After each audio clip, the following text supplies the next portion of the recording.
Hi, I'm Tina Massengill, Regional Preparedness Coordinator for the Kentucky Department for Public Health. And I'm Margaret Hibbs, Kentucky Department of Public Health's Regional Preparedness Coordinator.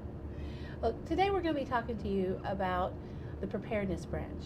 And many people in the state of Kentucky don't realize that at the health department there is a preparedness branch because we are considered first responders, just like the police and the fire in our communities. Now, the reason why we're considered first responders is because we have a role to play in helping making sure our communities are up and running after disasters and during events. So today we're going to be talking about that. What are our roles and responsibilities at the state level? What are those roles and responsibilities at the local level? So basically, we're going to be talking about what are the nuts and bolts of preparedness. Now, to understand that, you're going to have to understand how emergency response works. And honestly, what happens with emergency preparedness or emergency response, as that emergency manager, what he does is he wants to look at the community as a whole. And there's about 15 different components of that community. If all of those components are working properly, then that community is up and running and it's handling whatever's happening to it. So for instance, let's stop and think about that for a minute. If there is a snowstorm, and what are some of the things that you want to know is up and running? That might be, okay, the first thing is transportation. Can I get to where I want to go? All right, what about heat and electric? That's utilities. Can I stay warm? Do I have my electricity? Is the water on? Is it running? The other thing is, can I communicate? Is my telephone working? Are the cell phones working? Can I let someone know where I am? Can I check on other people? Can I use those communications? Okay, well, when we start talking about those 15 different community things that are going on, we call those emergency support functions. And if you'll notice on this chart, the first one is transportation, the second one's communication, the third one's public works and engineering. So when this emergency manager is thinking about that community and they're thinking about these 15 different components, they're wanting to make sure each of those components is up and running. Now, the component number 8 is called public health and medical services.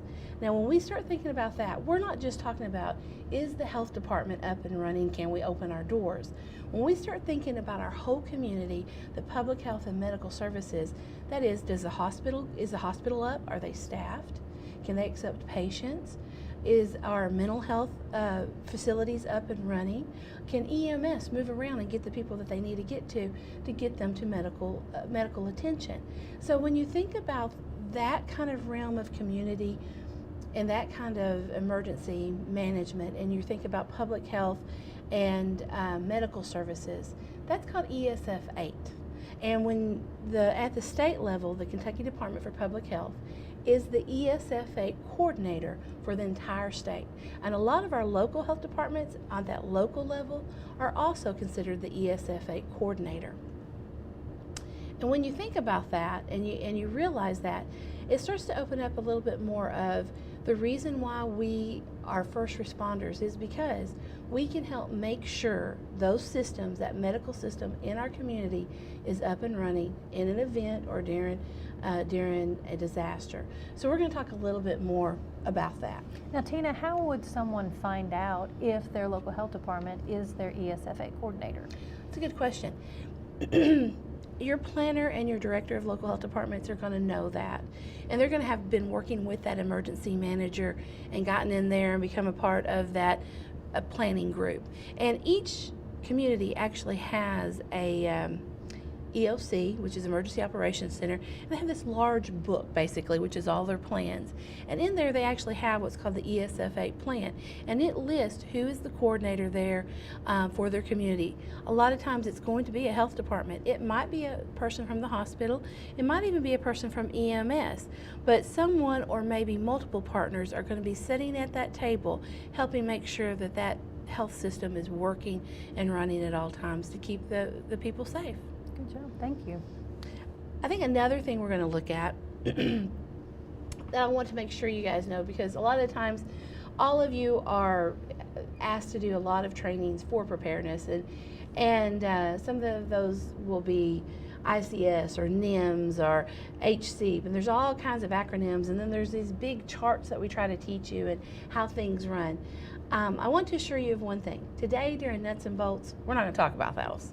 Today, Thank heaven. That's right. We're just going to get down to the nitty gritty and try to help everybody understand what does this really mean and how does public health fit into all of these emergency management and response. So they can sit back at their computers and just relax Yeah, today. just relax. All We're right. not going to make no test today, so All that's right. good, Dr. All right, no test. But what we are going to talk about is we're going to look at what are those events to where we were going to have to show up and do something. You know, what about our local health department employees? What do they need to know? What is the health department going to do for them? Also, business continuity. I'm going to talk a little bit about that, and then I'm going to talk about the local health department roles. And I know you've got some things you're going to talk about. I'm going to pick up what the roles of the state are. What items does the state keep track of when a disaster is occurring? What kind of resources the local health department can request from the state level? Tracking all the costs. There are a lot of expenses when a disaster or response is occurring. Who's going to be keeping track of all those costs?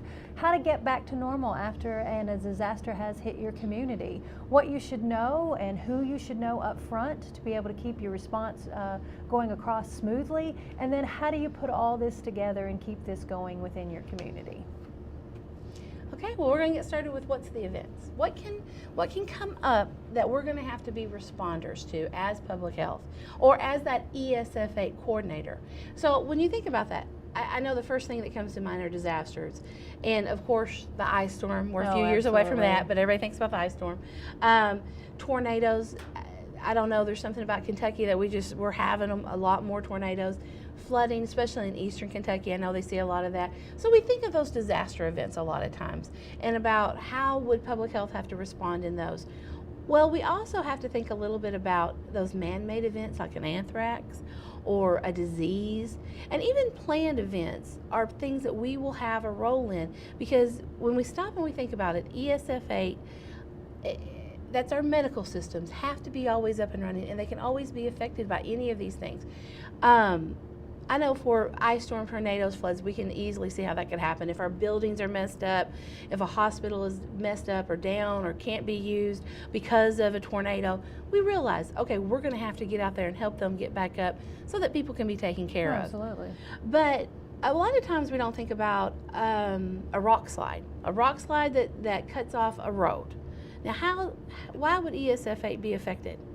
And sometimes it wouldn't be, but I know in one particular event when that happened, what that one road was what connected one side of that county to the other side of the county. So on one side of the county is the hospital, on the other side of the county is EMS, and for EMS to pick up patients and to get them what used to take 15-20 minutes to the hospital, now it's going to be a detour that's an hour and a half long. Oh, wow. So Yeah. that's a rock slide. ESF 8 is going to have a role in that, because they're going to be at the table saying, we can't keep doing this, we have to find another place for these people on the other side of the community to go, because they're not going to last an hour and a half to Right. get in an emergency situation. Absolutely. So those are things that can affect us as ESF 8 coordinators when we're working with our community, wanting to make sure that everything is running so that everybody's getting the health care that they need, and the healthcare systems are up and going. Well, how about almost every community has a Christmas parade or some kind of festival. Would the ESF 8 have a role in that? Always, because if you think about it, more people coming in, if it's bringing people in, then you've just increased your chances of a medical surge. So if everybody comes in and then somebody gets hurt or a disease outbreak, then your hospitals could be overran. So you're going to have to be thinking along the lines of that.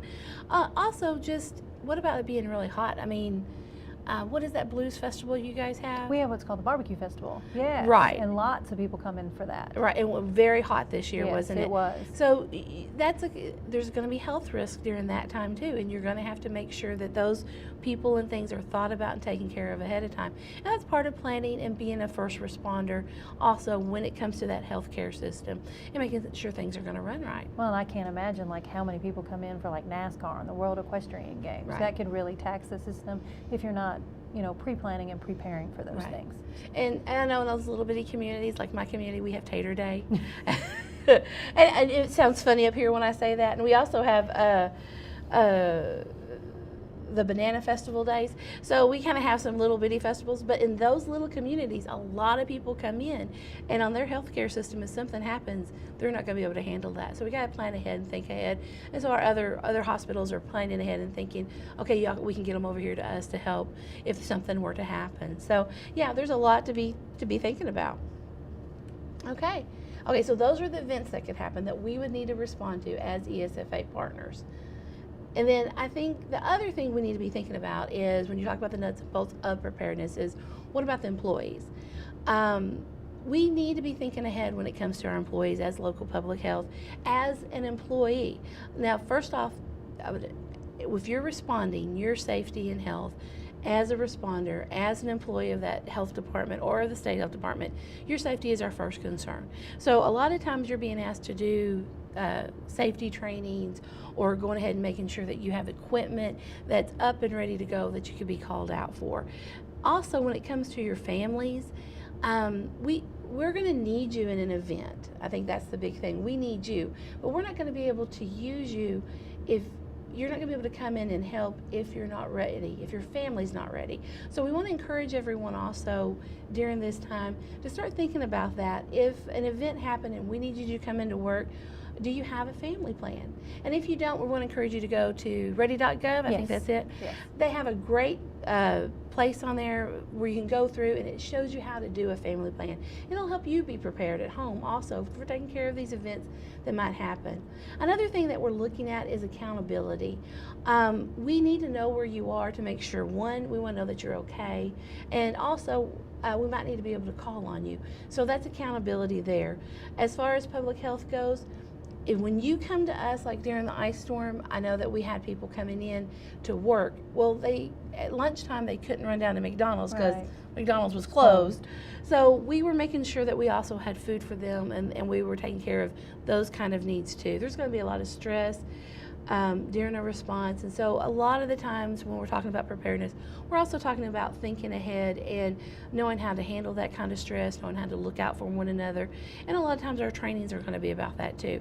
So now, I know, like, you and I are preparedness staff individuals, so we understand the importance and the reason why we sit through a lot of these trainings, but there are individuals within the health department that might be watching this training today saying, I'm not a preparedness staff member, why would I need to know any of this information?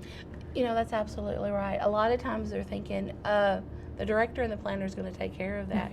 Yeah, I'll never be called out. But that's just not true anymore. I think most health departments, as part of their getting ready to be a responder, they have taken every employee and they've put them on what's called a tier. And that means they've sat and they thought about, in an event that something happens and we as a health department need to respond, where would this person be? Would they be a lead role? Would they be just coming in and doing something they're being told to do? Every one of them is being put into a tier. And according to that tier that they're put into, they've been asked to do training. And the reason for that is there's a very good chance that they're going to be called up and asked to do something. Because let's just take that anthrax we were talking about a while ago. We realize in an anthrax event, they say in 48 hours, we have to be able to medicate all of the people that were possibly exposed. It could be an entire community within 48 hours. Well, local health department has to, if they're asked to do that, it's going to take every employee they got and a whole lot of volunteers to go get around and to make that thing happen. So even though a person's not a first, the planner or the director, that doesn't mean they won't be called out. Doesn't mean they won't be asked to help, because in an event, it's all hands on deck with most places, I think. So that goes back there again to just the importance of every individual within the health department having that family plan. Yes. Communicating with your family and letting them know up front, in the event that we have something going on at the health department, I may be called in, and our family knows what to do. Right. So that ready.gov is extremely important. Yes, very important. Okay, business continuity. We also want to talk a little bit about the business continuity of that. And in preparedness, what that means is we have worked with health departments and asked them to come up with what is called a continuity of operations plans. We call it the COOP plan. And basically when we talk about COOP plans, what we're saying is stop and think for a minute. If something happens to your building or to your staff that would affect your ability to do a service, how are you going to provide that service anyway? Because there are certain services in public health that we consider essential functions or essential services, and that means even if the building burns down today, tomorrow we still need to be able to get out there and do X, Y, and Z. Because public health has got to be there. That's right, public health. Right. We don't just go home and stay home. We get out there and we're there and we're part of the community, and we have to be there to help assure their safety. So that's what this plan is about. It's about making sure that we know that we can get up and start running again within 24 hours, within the next day. And also part of this plan is figuring out what is the essential functions. Do we have to do Pap smears tomorrow, or can those be put off a couple of weeks? Do we have to do food inspections if the electricity's been off, or can that be put off a couple of weeks? So that's when we start looking at essential functions. It's mainly talking about let's list our functions that we do, the services we provide, and let's put a timeline on them. How long could we go without doing this? Some things have to be done immediately, and some things can wait a little bit. And this plan is just there ahead of time to help in an emergency situation. And we've had health departments that have actually had to coop. Their building flooded or was burned down or something like that. And because they already had the plan in place, they knew what they wanted to do. They knew who they wanted to call into work. They knew where they wanted them to go. And that's the other part of cooping, is figuring out where would we go set up until we could get our building back together and could use it again. And that's what they've done. And it's allowed them to think about it ahead of time and to be prepared for what they're going to do in an event like this. And I think that's the big thing with COOP, or with preparedness. I mean, that's the name of the game, is we're thinking ahead, what could happen, how can we handle what could happen. It's about making plans. Now, can I, as a local health department employee, since all these plans have been put into place, and if my building is destroyed, can I pre-read these plans so where I would know where I need to go? Right, exactly, yes. You need to talk to your local planners and find out where those plans are so that you can look over them and have a better idea of what you're supposed to be doing. So that's the key. Good. Local health department roles. We're going to talk about that for a minute. When an event happens or a disaster happens, one of the things we want to make sure about is that local health departments know how to communicate. They need to be able to communicate with their staff, and I think we've talked a little bit about that. Might be through a phone tree, part of making sure all of your information, they have all your information. They need to know how to communicate locally to their partners, and then they also need to know how to communicate to the staff. I know that you're to the state. I know that you're going to be talking about the shock in a few minutes and more about the state stuff. So we'll kind of let you touch on that more. Okay. But that's there, and those are some of the things that local health departments need to know how to do. They're going to also need to be maintaining their essential services and their surveillance. Surveillance has always been a big thing of public health, and a lot of people just didn't realize that that's really considered a first responder kind of duty, and that we're watching the community's health, seeing if something's going on, if there's anything out there that we need to be tracking, and then being able to request help. It's important that local health departments know their partners, know how to ask if they need something, to try to get that locally, and if they can't get it locally, to know how to ask the state level. And again, you'll talk more about that. And filling in the gaps as part of planning and looking around and seeing, okay, what do we have in place? If this event happened, what do we not have that we need, and how can we get that? That's filling in the gaps. And all of that, again, that goes back to we're planning ahead of time and trying to be prepared for whatever might come. All right, like Tina said, I'm going to hop in here and I'm going to talk about kind of what the state roles, what does the state do when a disaster is happening at the local level? We do have a place. Tina promised not to sneak any acronyms in, but she snuck in one. It's called the SHOC, the State Health Operations Center. Is a location at the Kentucky Department of Public Health where lots of partners come in and work on a response, doing a lot of activities behind the scenes, helping local health departments handle the disaster or the response that's happening there in their local community.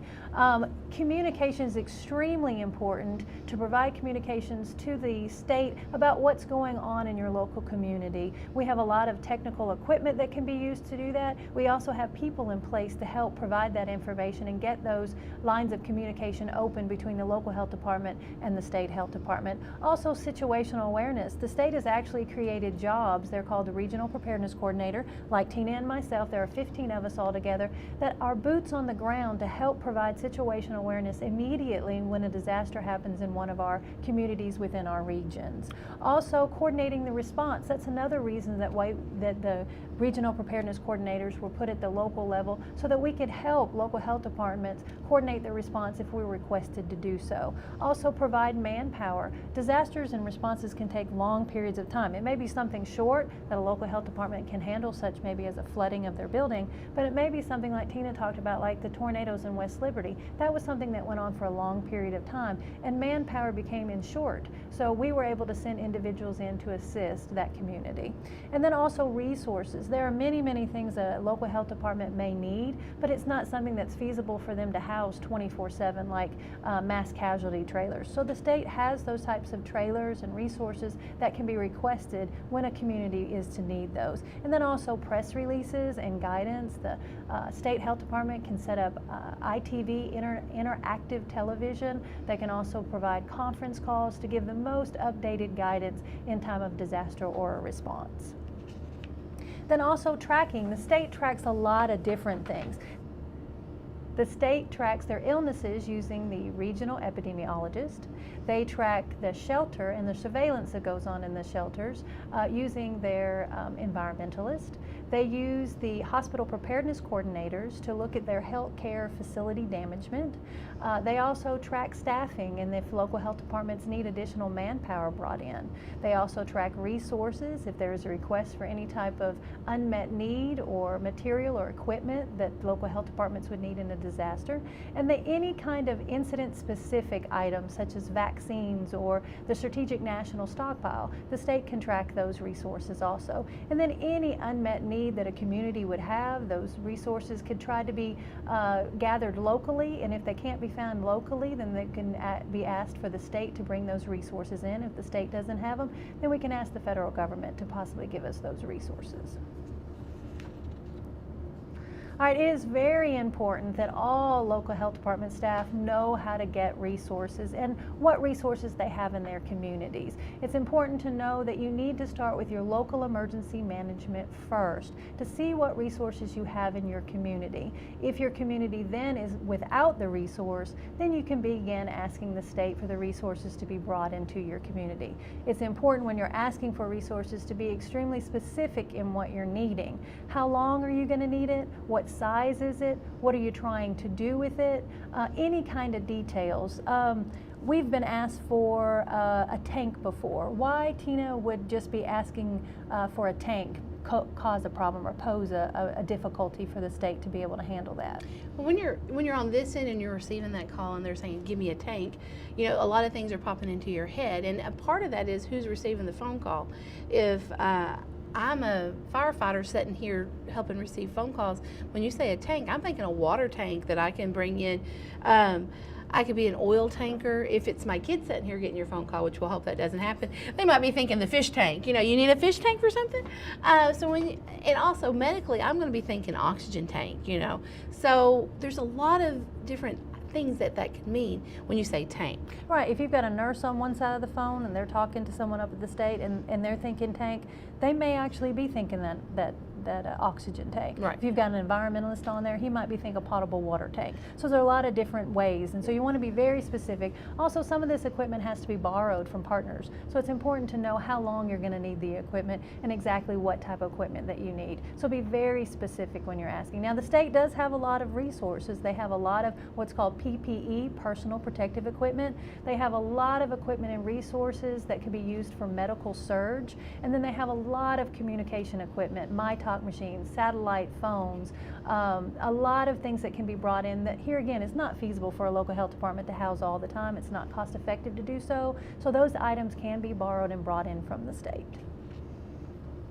Tracking cost. This is one of the most overlooked parts of disaster, and if it's not tended to, can be a disaster in its own. It's important to have someone start very, very early, tracking any time, equipment, any contracts, MOUs, or agreements that have been utilized by partners.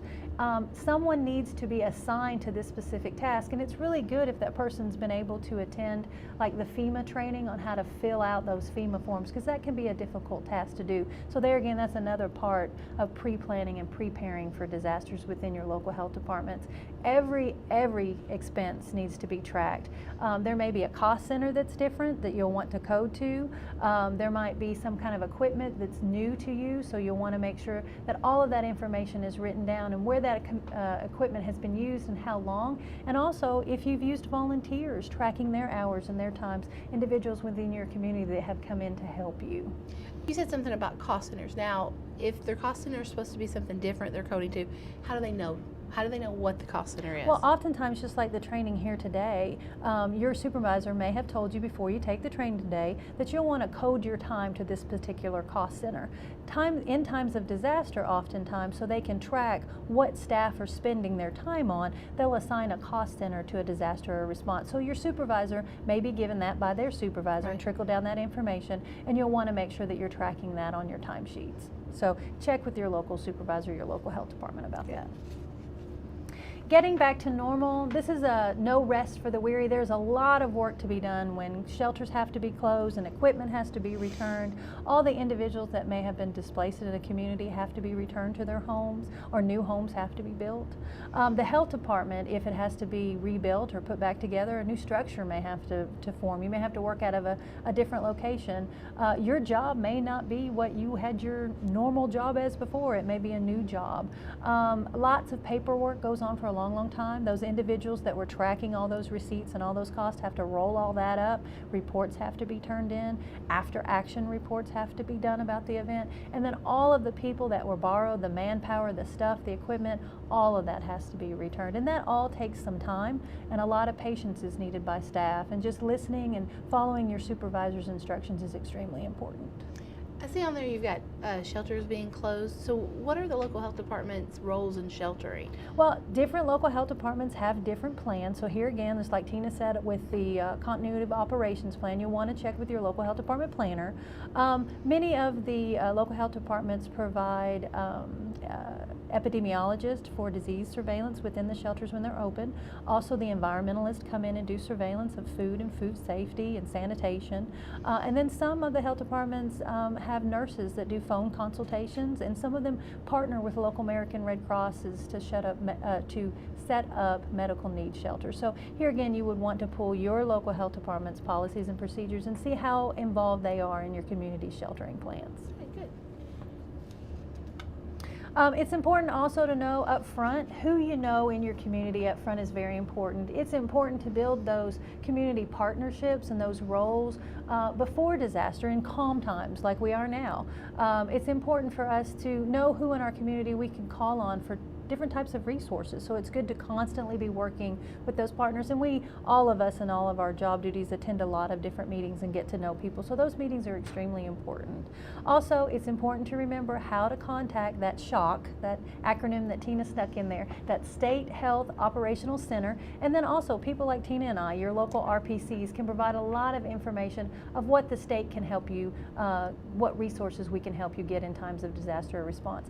Also knowing your local health department's plan B.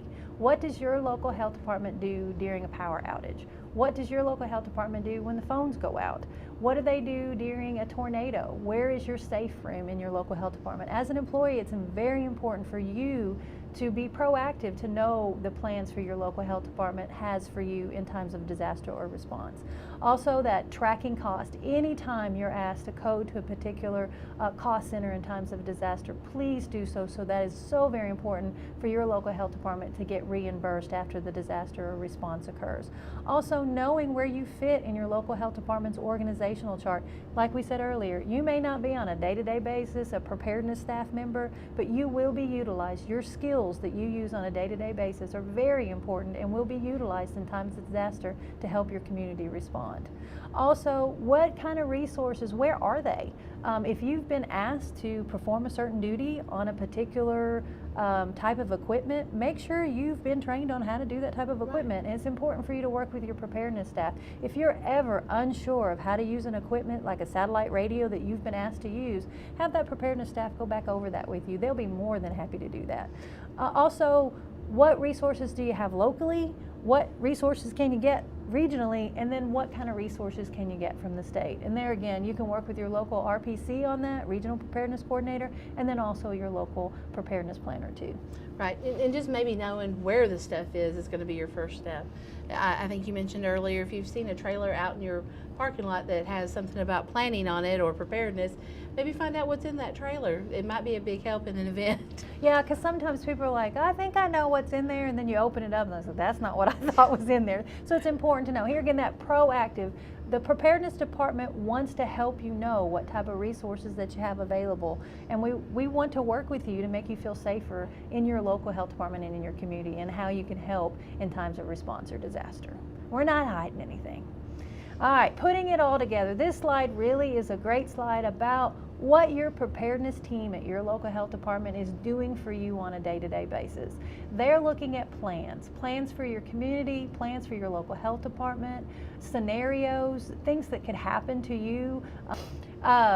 They're sitting writing plans on those man-made disasters, those natural disasters, those community activities that's specific, like Tater Day for Tina, it's specific to her local health department.